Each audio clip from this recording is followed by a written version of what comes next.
Everybody, welcome back to our channel. జనరల్గా మనం మన డైలీ లైఫ్లో చాలా రకాల వర్డ్స్ అండ్ సెంటెన్సెస్ని యూజ్ చేస్తూ ఉంటాం కదా.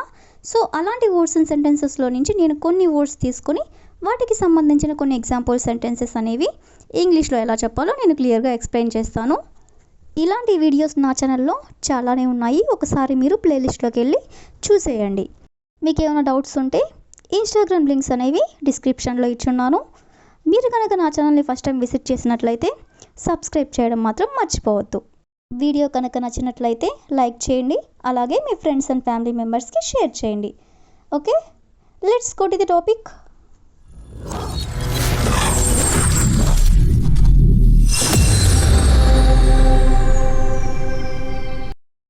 ఫస్ట్ సెంటెన్స్ ఒకసారి చూడండి. వాళ్ళు కష్ట సుఖాల్లో నా వెంట నిలబడ్డారు. అంటే నేను కష్టాల్లో ఉన్నప్పుడు వాళ్ళు నాకు తోడుగా ఉన్నారు అని. అదేవిధంగా నెక్స్ట్ వన్, నిజమైన స్నేహితులు ఎప్పుడు కష్ట సుఖాల్లో మనకు మద్దతు ఇస్తారు.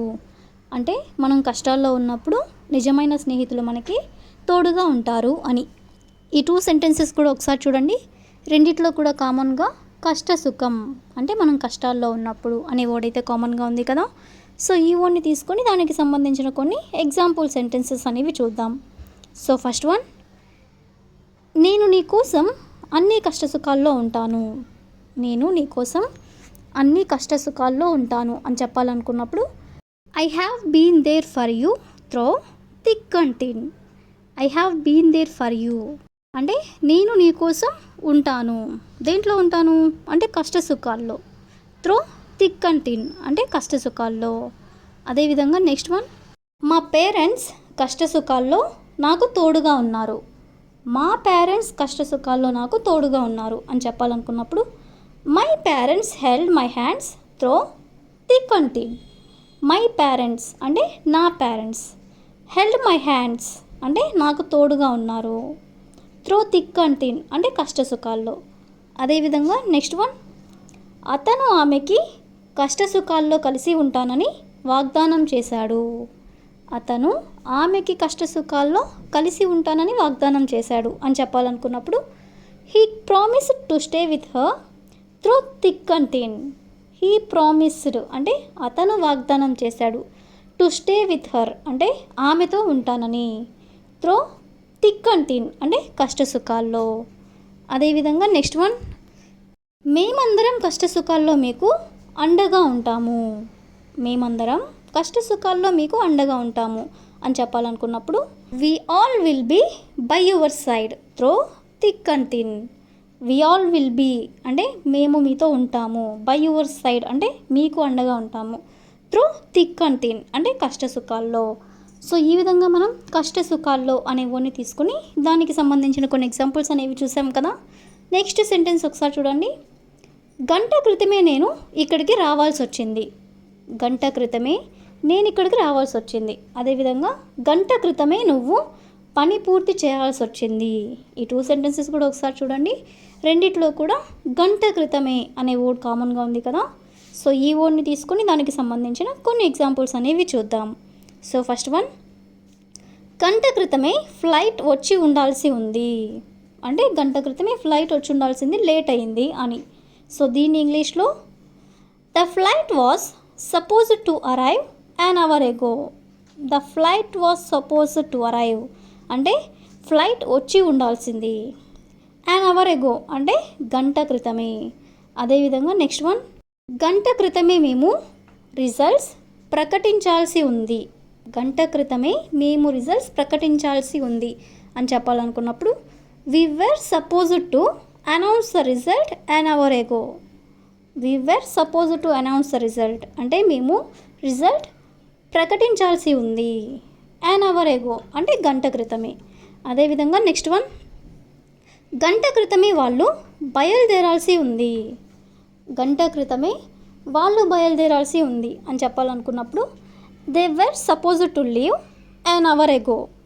They were supposed to leave అంటే వాళ్ళు బయలుదేరాల్సి ఉంది. an hour ago అంటే గంట క్రితమే.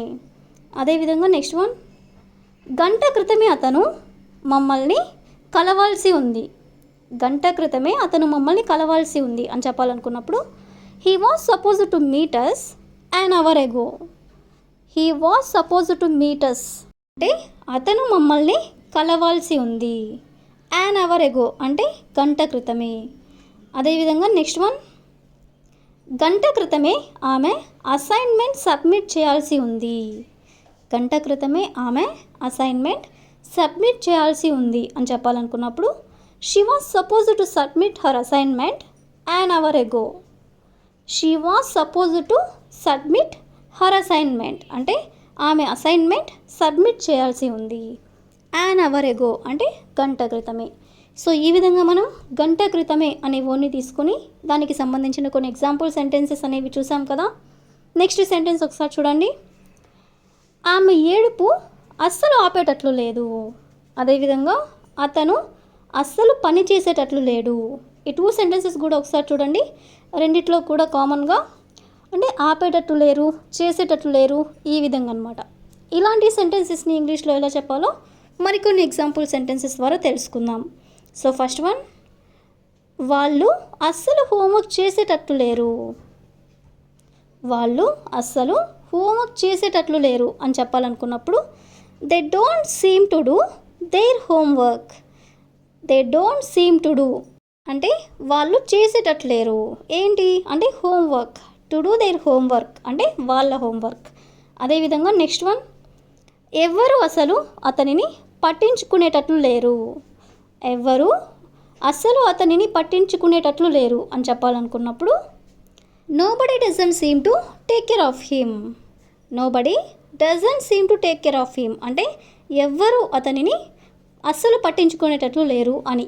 అదేవిధంగా నెక్స్ట్ వన్, వర్షం అస్సలు ఆగేటట్లు లేదు అంటే వర్షం కురుస్తూనే ఉంది, అస్సలు ఆగేటట్లు లేదు అని ఇలా చెప్పాలనుకున్నప్పుడు the rain doesn't seem to stop at all. The rain doesn't seem to stop at all అంటే వర్షం అస్సలు ఆగేటట్లు లేదు అని. అదేవిధంగా నెక్స్ట్ వన్, వాళ్ళు అస్సలు బైక్ కడిగేటట్లు లేరు అంటే వాళ్ళు అస్సలు బైక్ అసలు క్లీన్ చేసేటట్లు లేరు అని. సో దీని ఇంగ్లీష్లో they don't seem to wash the bike at all. They don't seem to wash the bike at all అంటే వాళ్ళు అస్సలు బైక్ కడిగేటట్లు లేరు అని. అదేవిధంగా నెక్స్ట్ వన్, బస్సు అస్సలు బయలుదేరేటట్లు లేదు. బస్సు అస్సలు బయలుదేరేటట్లు లేదు అని చెప్పాలనుకున్నప్పుడు bus doesn't seem to start at all. Bus doesn't seem to start at all అంటే బస్ అస్సలు కదిలేటట్లు లేదు అని అంటే బయలుదేరేటట్లు లేదు అని. అదేవిధంగా ది లాస్ట్ వన్, వాళ్ళు అస్సలు వచ్చేటట్లు లేరు.